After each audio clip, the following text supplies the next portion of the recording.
Halo para penonton dan pendengar, gimana kabarnya? Semoga baik-baik aja dan sehat sentosa. Balik lagi di Reflim, tempat rekap film, anim, dorama, dan juga donghua yang akan menemani waktu luang kalian. Entah itu ngopi, rebahan, sebat, nyemil, atau apapun terserah. Yang juga bisa banget untuk pengantar tidur cuy. Setelah sebelumnya, Raja Iblis Tirani legenda yang tidak lain adalah Anos Voldigoth berhasil menghalau perang dengan ras manusia yang dipicu oleh Avos Dilhevia palsu dan manipulasi sihir Jenderal Jerga di season pertamanya. Sekarang kisahnya kembali berlanjut nih. Untuk yang lupa atau bahkan tidak tahu sama sekali, bisa kalian cek di video Reflim yang ini. Nah, untuk kalian yang belum nonton, Mimin saranin untuk ditonton dulu biar relate sama pembahasan kali ini. Oke, udah terlalu banyak bacot, kita mulai aja ceritanya. Dimulai dengan kembali ke 2000 tahun lalu, saat sebelum Anos mengorbankan nyawanya untuk memisahkan empat dunia. Di hutan roh agung Ahartren, terlihat roh agung Reno sedang berpamitan dengan para roh yang lain untuk pergi ke Devil's Gate menanggapi undangan dari Anos tentang pemisahan dunia yang Anos usulkan. Bersamaan itu, tiba-tiba muncul ledakan dahsyat menghempaskan mereka, yang terjadi akibat kemunculan seorang dewa di sana. Dewa ini sendiri bernama Nosgalia, seorang dewa agung pencipta dunia dan merupakan ayah dari para dewa itu sendiri. Kedatangan Nosgalia ke Ahartren sendiri adalah untuk menemui Reno dan menyuruhnya untuk mengandung anak dewa yang akan mengemban perintah untuk membunuh si Raja Iblis Tirani Anos Voldigoth. Reno pun menolak hal itu dan langsung menyerang Nosgalia. Meski begitu, dengan perintah mutlak dewa juga privilege-nya sebagai pencipta dunia, para tumbuhan yang patuh pada Reno dibuat tunduk dan balik mengikatnya. Lalu Nosgalia langsung mengeluarkan sihirnya untuk membuat janin pada Reno. Tapi tiba-tiba sihir Geokris jatuh tepat mengenai Nosgalia yang tidak lain adalah perbuatan Anos. Menanggapinya dengan santai, Nosgalia yang hendak memberikan perintah mutlak dewa untuk memusnahkan Anos, tepat saat itu pula dengan menggunakan pedang penjarah miliknya, secepat kilat Sinreglia memutus tenggorokan Nosgalia dan secara bersamaan merampas suaranya. Dan Anos pun berhasil melenyapkan Nosgalia. Karena penghalang Devil's Gate yang tidak memperbolehkan sihir Gatom, Anos menyuruh Shin untuk menjadi bodyguard Reno menuju Devil's Gate. Berjaga-jaga semisal para dewa mendatanginya lagi. Mematuhi perintah tuannya, Shin pun menemani Reno keluar hutan, melewati hamparan bunga, hujan, dan sebagainya. Hingga tibalah di Devil's Gate bersama dengan pahlawan kanon dan Dewi Penciptaan Militia, Reno menemui Anos. Dan saat itulah pemisahan empat dunia dilakukan. Setelahnya, Shin yang diperintah mengantar Reno kembali ke hutan Ahartren, mereka dikejutkan dengan hutan roh yang ada di balik tembok Beno Ievun telah hancur porak-poranda dengan para roh lainnya menjadi makanan Gwen, hewan buas dari surga yang sepertinya kiriman para dewa. Tapi di hadapan Shin sudah seperti kertas, dengan sekali tebasan saja semua hewan itu tewas dibuatnya. Dan bersamaan dengan itu, Reno menyadari ada seseorang yang sedang mengawasi mereka, di mana orang itu adalah bocah cilik tampak seperti Anos bernama Anos Portikoro. Cerita berlanjut dengan kembali ke 2000 tahun ke depan, tepat setelah perang melawan sihir Jirga. Anos yang memilih tetap bersekolah disapa oleh Van Union juga Sasha dan Nisha. Mengamati Sasha, Anos menyadari kalau Sasha telah mengganti pitanya, membuat Sasha bertingkah malu mendengarnya. Dan Anos yang tahu kalau Sasha senang atas perhatiannya ini, Anos pun melanjutkan pengetahuannya bahkan sampai berbagai bahan dan kualitas pita itu.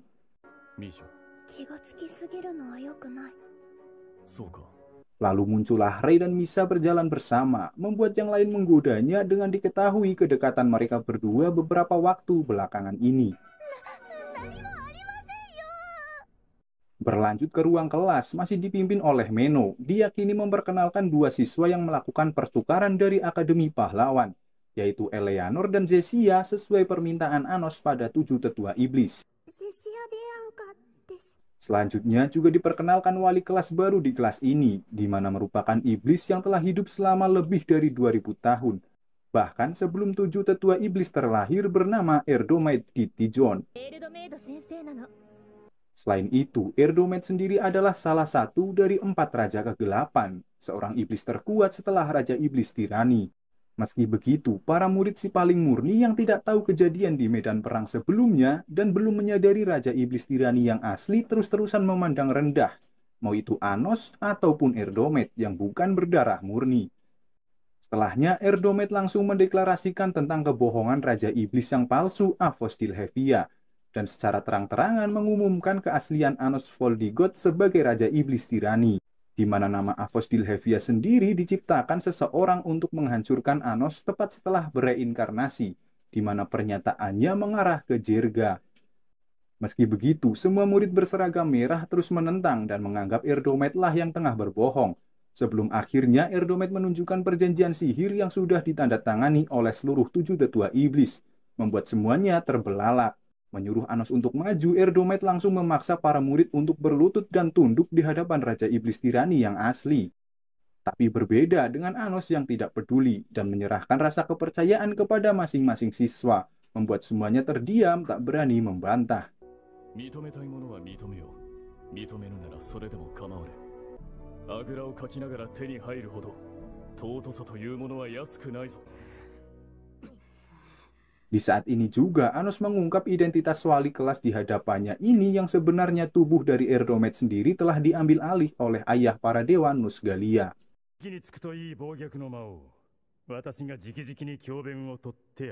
Lalu pelajaran dimulai dengan membicarakan mengenai betapa hancurnya zaman mitologi yang disebabkan oleh sang dewa penghancur Abelnyu. Dan untuk mencegah musnahnya dunia, Raja Iblis Tirani bertarung melawannya dan mengambil kekuatan penghancur Abelnyu. Setelahnya, Abelnyu dijatuhkan ke bumi dan Raja Iblis mengubahnya menjadi kastil Raja Iblis Tirani Deles Gate. Sedangkan kekuatan yang diambil itu dirubah menjadi bentuk pedang penghancur Venus Donor. Karena peristiwa itu, para dewa pun memutuskan membuat hukum baru untuk memusnahkan entitas dari Raja Iblis Tirani. Si paling murni nan bodoh keterlaluan tidak mempercayai cerita itu. Dan karenanya Erdomed pun menunjukkan kekuatan aslinya sebagai Dewa Agung Nosgalia, mengikat dan mencekik semua leher para murid yang terus-terusan mengumpat padanya. Saat itu pula, Nosgalia ini mengumumkan sosok yang mengemban hukum dewa untuk membunuh Raja Iblis Tirani, di mana orang itu adalah salah satu dari murid yang ada di kelas ini. Dengan Anos meminta untuk melepaskan si paling murni dari jeratan sihirnya, dan karena Nosgalia tidak mau melepaskan mereka, Anos pun mengeluarkan pedang Venus Donornya, lalu langsung menusuk asal-muasal Nosgalia.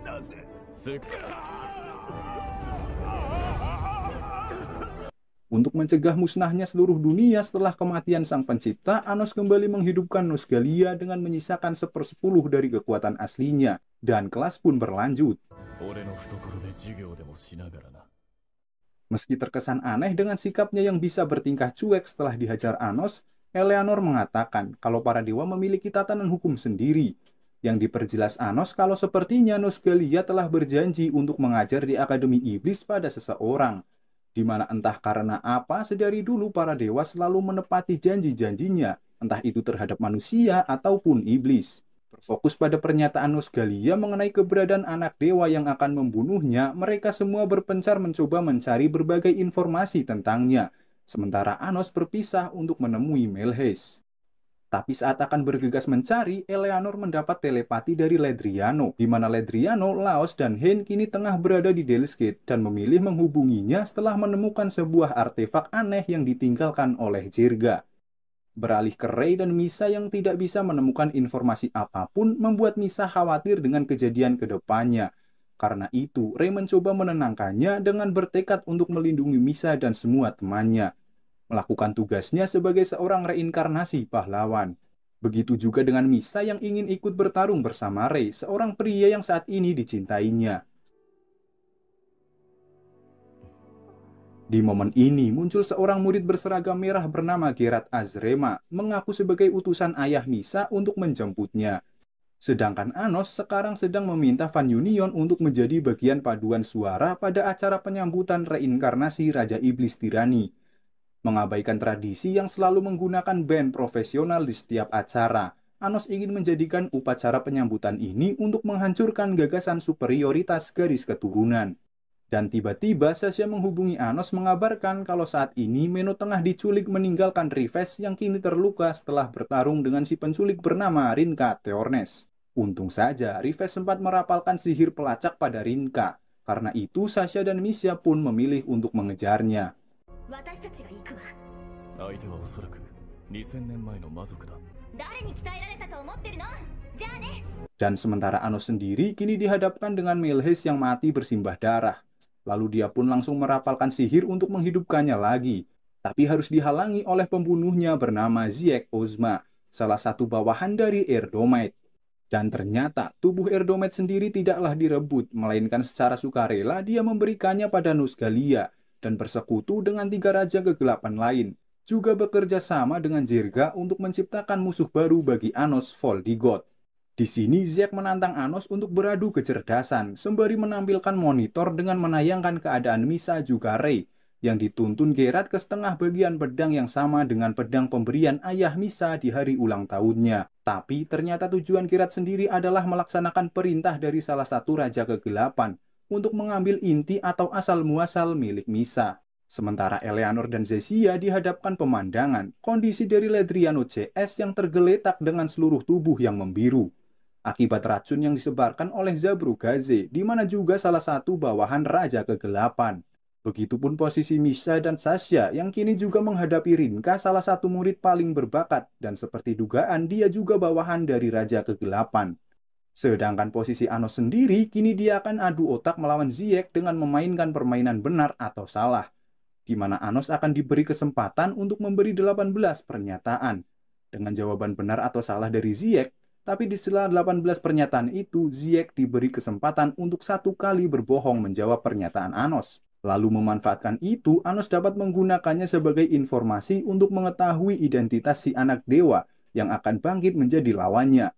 Juga menjadi syarat kemenangan Anos di permainan ini. Dan bagi yang kalah, sihirnya akan disegel selama 5 detik. Tapi bukan Anos namanya kalau tidak memberi kemudahan pada lawannya. Dengan bersamaan menjentikan jari, Anos memilih mengurangi kesempatannya sendiri dan menyisakan 9 kesempatan saja untuknya. 何を企んでいる？勝負を少しでも公平にしてやろうと思ってな。何せこの俺に挑むのだ。では遊戯を始めよう。 Permainan pun dimulai dengan Anos berasumsi kalau salah satu dari Sasha, Misha, Zesia, dan Misha adalah anak dewa yang dimaksud. Dengan jawaban salah ke yang lain, Ziek justru menjawab benar ke Misha sebagai jawaban kalau dia adalah anak dewa. Meski begitu, Anos tidak serta-merta langsung mempercayainya, dan setelah menguji beberapa pernyataan, Anos menyadari kalau Ziek saat ini tengah menanamkan ingatan palsu pada dirinya sendiri. Sehingga apapun jawaban yang dia berikan, Ziek tidak bisa dianggap bohong karena ingatannya itu. Bahkan semisal kenyataan yang ada tidak sama dengan isi kepala Ziek saat ini. Dan karena 9 kesempatan Anos telah habis, Ziek pun dianggap menang yang langsung menusukkan pedang ke asal-muasal milik Milhys. Di mana misi Ziek yang sebenarnya bukanlah mengalahkan Anos, tapi untuk mengurangi sebanyak mungkin pasukan tempur miliknya. Dengan tujuannya yang berhasil, Ziek sangat bangga pada dirinya sendiri. Tapi dia harus dibuat ternganga dengan munculnya Milhys dari balik pintu yang sehat tanpa luka sedikit pun. Di mana sebelum permainan dimulai, nyatanya Anos telah menghidupkan Milhys lagi bersamaan saat menjentikan jarinya. Dan yang selama ini terlihat sedang tersungkur hanyalah tubuh dan asal-muasal tiruan saja. ありえぬ。根源は本物だった。この目で確かに。まさか疑似根源を作ったとでも言うのか。それほどの魔法を研究すらなしに。俺と戦おうなどと考えた時点でとうに負けていたのだ。 Sementara Rey dan Misha yang melawan Geralt, mereka diberitahu kalau dia disuruh untuk mengambil inti milik Misha karena di dalamnya terdapat asal-muasal milik roh agung Reno yang mampu mengendalikan semua roh yang ada. Tentu, Rey yang ada di sana tidak membiarkan itu terjadi.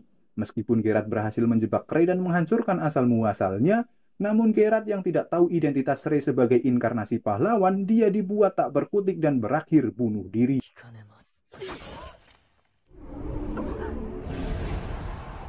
Di sisi lain, Eleanor dan Zesia sedang melawan Zabro dengan kekuatan tidak main-main, di mana Zabro berniat untuk merebut Zesia dan menjadikannya bahan penelitian. Setelah diketahui kalau dia adalah hasil eksperimen Jirga dan Nusgalia untuk menciptakan wadah bagi anak dewa. Di sini sihir yang digunakan Zabro adalah versi lain dari sihir yang digunakan oleh Anos dan Jirga, dengan memanfaatkan sebuah batu sihir besar sebagai pusat kendalinya. Meski begitu, tidak hanya Zabro yang bisa melakukan itu, karena dengan Eleanor yang dulunya adalah sihir milik Jerga, ditambah juga sekarang milik Raja Iblis Tirani Anos, Eleanor pun mengeluarkan sihir dari kedua entitas itu, bahkan lebih kuat dibandingkan sihir milik Zabro. お仕置きだぞ。 Dan berhasil mengembalikan keadaan Ledriano dan kawan-kawan menjadi manusia setelah sebelumnya dirubah menjadi Ghoul. Lalu beralih pada Sasha dan Misha yang saat ini sedang di posisi sulit.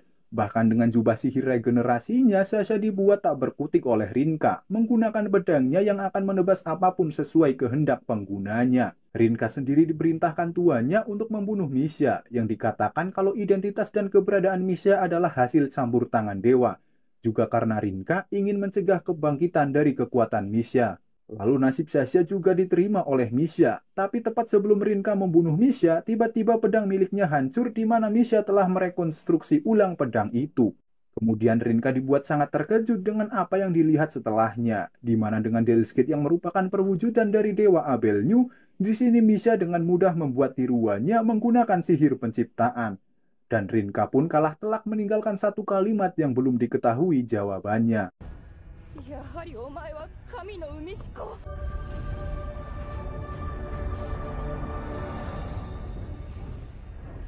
氷の結晶。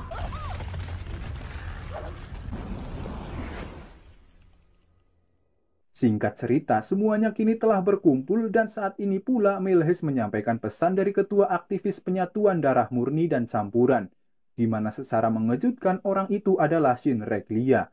Pesan yang disampaikannya sendiri adalah menyuruh Anos untuk menemuinya, dengan Shin tengah menunggu di hutan roh agung Ahartren. Masuk ke pembicaraan, Rey pun menunjukkan bagian pedang yang ditunjukkan Geralt, dan menyatukannya dengan yang ada di markas Van Union.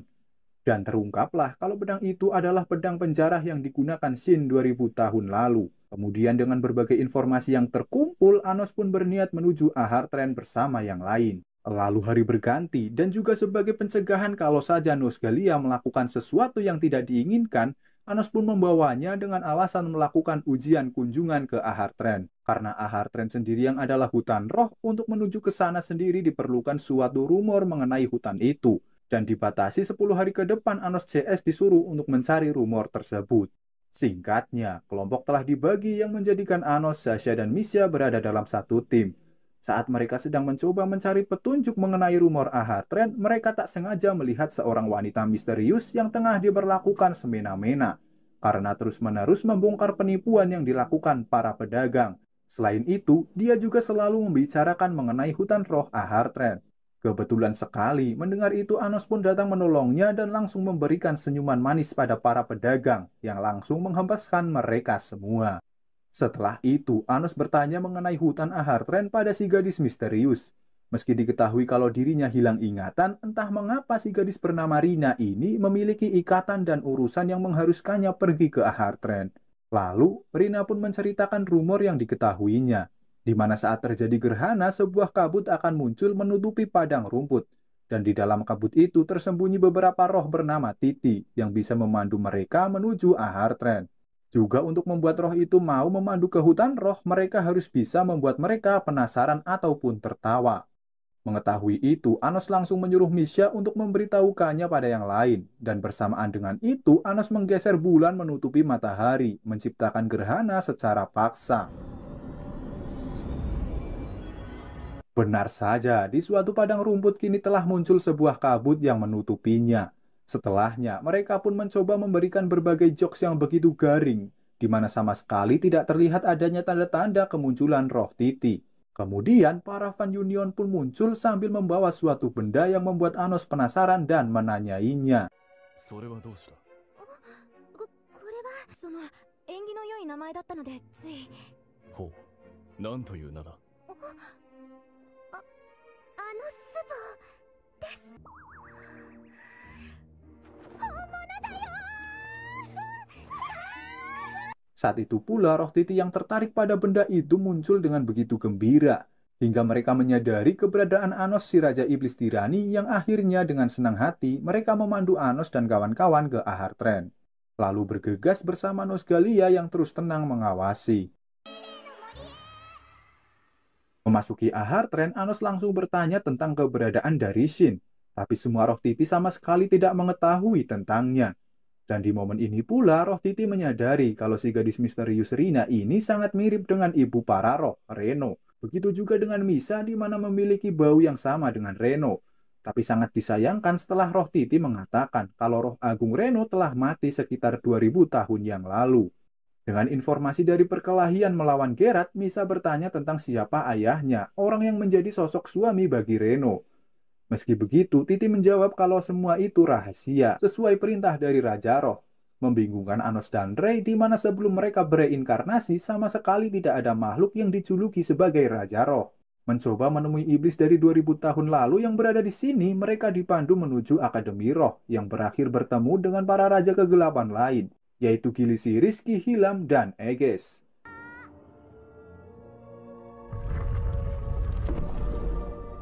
Lalu tiba-tiba bel berbunyi, menandakan dimulainya jam pelajaran, menutup semua jalan keluar dan muncullah sosok roh dari gedung akademi, bernama Eni Yunien.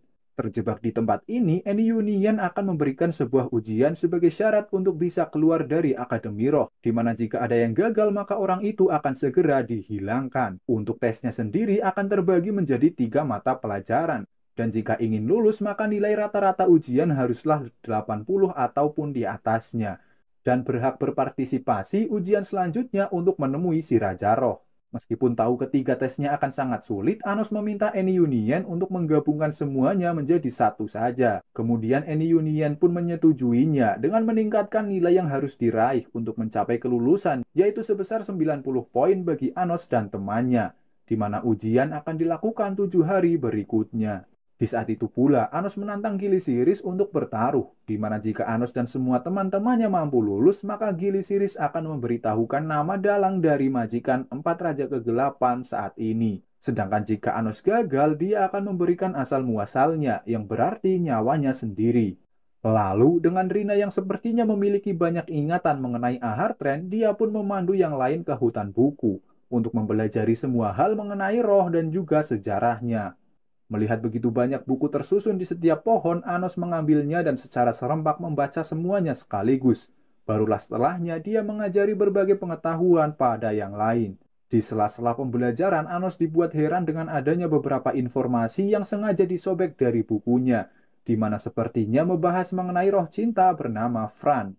Singkat cerita, 7 hari pun berlalu dan ujian akan dilakukan.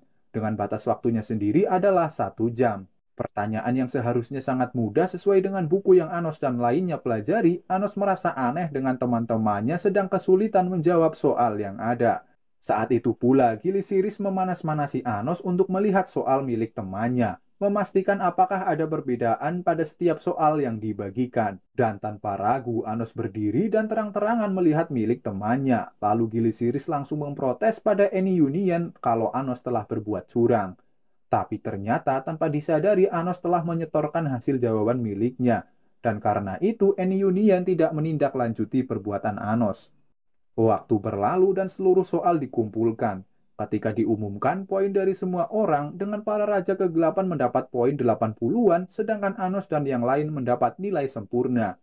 Tak terima dengan itu, Gilisiris meminta untuk diizinkan memeriksa jawaban mereka, di mana dia dibuat sangat terkejut. Gimana tidak, bahkan jawaban yang kosong dari kelompok Anos dianggap benar semua. Hal ini bisa terjadi karena secara diam-diam Anos telah memanggil Delsgate ke atas gedung Akademi Roh dan mengarahkan Venus Donor padanya. Itu dilakukan Anos setelah mengetahui kalau Gilisiris telah bekerja sama dengan roh buku untuk mengubah soal milik teman-teman Anos saat ujian dilakukan dan mengembalikannya saat ujian telah usai, agar bisa mengelabuhi mata Eni Yunien. Karena itu, Gilisiris pun terpaksa mengatakan atasannya saat ini, di mana dia adalah si Raja Roh. Lalu dengan tidak adanya bukti kalau Gilisiris telah berbuat curang, mereka semua pun diizinkan untuk mengikuti ujian selanjutnya. Lanjut part 2.